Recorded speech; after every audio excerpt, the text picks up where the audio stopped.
Today, I am going to share with you my top 6 tips for aspiring entrepreneurs. Because listen, starting a business is not something you should take lightly. I know it's exciting and it's a fun prospect, but it's something that you want to make sure you have lots of love and careful thought put into before you pull the trigger. And I want to make sure that if you're going to do this, that you're well positioned to do it right out of the gate. So let's talk about the 6 things that you need to do to think about before you're ready to go.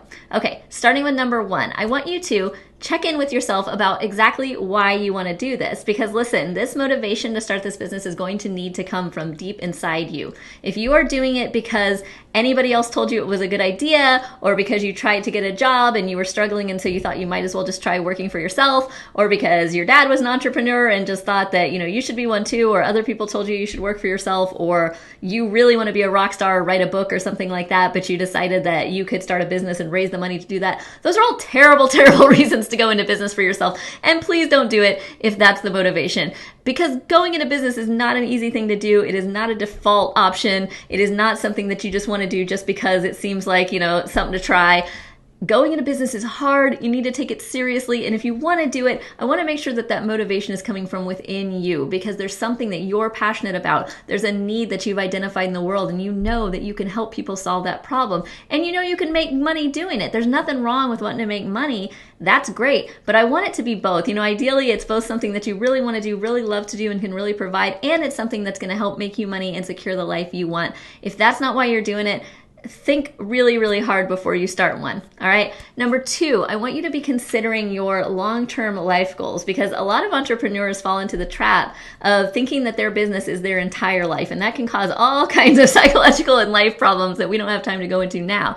For now, I just want you to think about your overall life plan. How old are you? Are you young? Are you middle-aged? Are you older? What is it that you're wanting to achieve in your life? Why are you drawn to entrepreneurship? Is it for the freedom and getting to do whatever you want and be your own boss? Is it because you're not really set for retirement and you need to make a certain amount of money to do that, and you can't do that with a job, and so you're going to need to build something that scales and is profitable fast? What is it exactly that makes you want to do this? And write down all those life goals, and write down for yourself, okay, starting a business is going to help me achieve these goals because, right? I need you to be in that headspace, because otherwise all these things are going to happen that are just going to derail you from the plan. You've got to stick with this is why I want to do this, and this is how this fits into the bigger picture of my life in order to be well positioned to do this well. All right, the third thing I want you to do, and this is a very concrete thing, but you got to sit down and figure out exactly how much money you're going to need to get started. So even if you're starting a service business that's really just you selling your time, you should still sit down and think, what am I going to need to pay my bills and just make sure I'm covered for about the first 3 months? Because trust me, you don't want to be hustling to start a business and figure out your marketing plans and just figure out all of the logistics of that while also trying to make sure that your bills are covered. So if you can get that 2 or 3 months of expenses in the bank, that's awesome. If you're starting a product company, I would really be thinking about how to cover your bills for more like a year to 2 years. It really takes a long time to get those things grown up and spun out.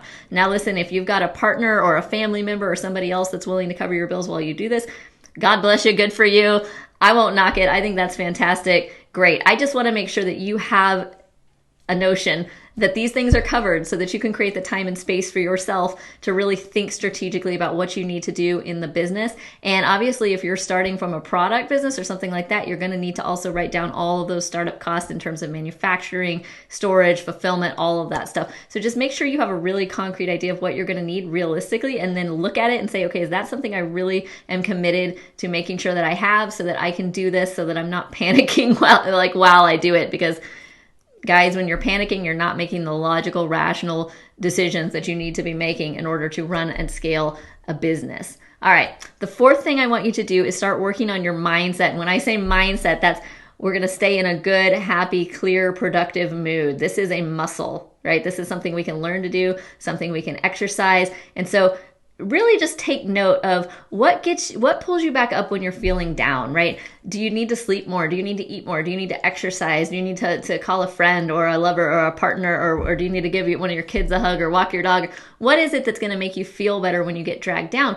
Because in everyday life, when you have a regular job, there's going to be things that upset you and annoy you, your boss or your coworkers or your kids or whatever. And that's okay. Maybe you can stand to be in a bad mood for a couple of days if something bad happens. In entrepreneurship, that's going to have a direct effect on your business, especially in the beginning when it's just you running the entire thing. If you are stuck in a bad mood for several days, you're really going to see those results in your bottom line. And so it's important to learn how to get yourself back up. There are going to be still things that annoy and aggravate and frustrate you as an entrepreneur, I promise. The faster you can pull yourself back up and get yourself back into a good, clear-headed, productive mood, the better. And kind of on that vein, tip number 5 is that I want you to establish your self-care habits really, really well now. And so I'm talking about, again, that sleep hygiene, eating well, whatever that means for you, eating regularly, working out, exercising, getting some kind of physical movement, taking time for you, taking time with your friends and family, taking time with your kids if you have kids.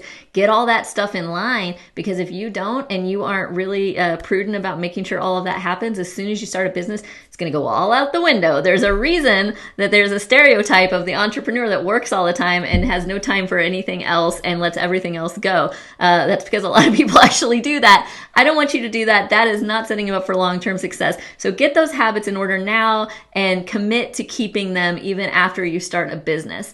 And the last and final tip I have for you is to tell your friends and family about your plan. So this is just a great way of providing accountability for yourself, because if you start to announce to everybody your intentions, here's what I want to do, I want to start a business about X for Y people, and here's why, then your family and friends are going to be excited about that, and they're going to continually ask you, hey, what's going on with your business idea? When are you starting your business? That's annoying in a very good way, because what it's going to do is it's going to force you to actually implement and actually put your money where your mouth is, really put your money where your mouth is, and do this thing that you said that you were going to do. Otherwise, you're going to have to tell everybody, oh, no, sorry, it was just an idea and I didn't feel like doing it, and you're going to feel dumb. So tell your friends and family so that they can help hold you accountable to your plan and actually doing whatever you need to do to get it started. And if you can do all 6 of those things, you're going to be really well positioned to get this business out of the gate, and you're going to do awesome. So listen, that's it for today. If you like this video, just click here to subscribe. I come to you with free business tips several times a week and would love for you to follow along. If there's anything you really want me to talk about or you want to address, just drop it in the comments. We'll talk about it next time, maybe. I don't know. I'd like to have a dialogue with you guys, and I'd like to hear what you're thinking about. If you haven't started a business yet and you want to start a business, what's on your mind about that? Would love to hear it. I've got something for you guys also. There is a new free training if you want to just click on the description link in the channel. It's for queer entrepreneurs about how to thrive in scary, rocky economic climate. So it's timely now. Go ahead and check it out. Click that link in the description.